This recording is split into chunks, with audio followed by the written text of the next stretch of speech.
Your dad told me you may need a woman to talk to. Really not that big of a deal, Aunt Sharon.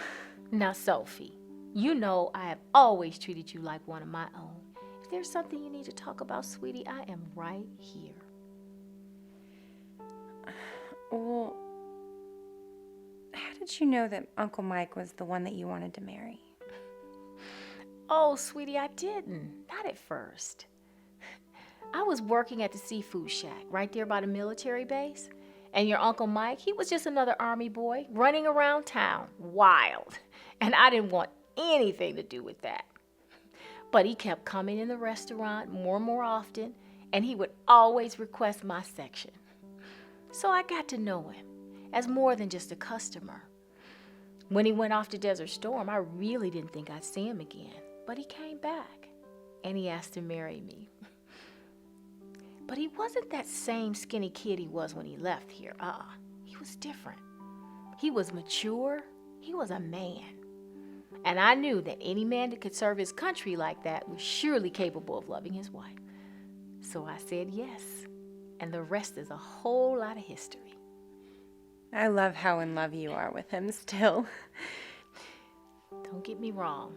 There were other boys before your Uncle Mike. But they didn't make me feel the way he made me feel.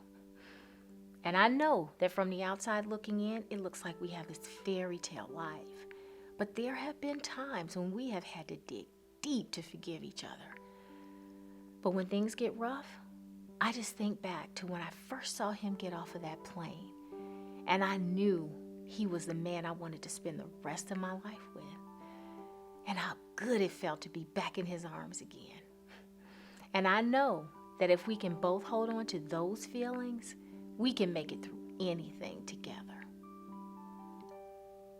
I know I'm in love with Caleb. And I'm pretty sure that I want to spend the rest of my life with him.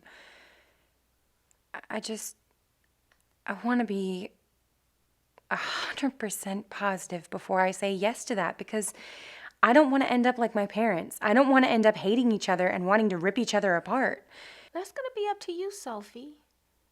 Finish college. Figure out who you are. And if Caleb is still waiting for you after that, and he still wants to marry you, and you still want to marry him, then you'll know he's the one.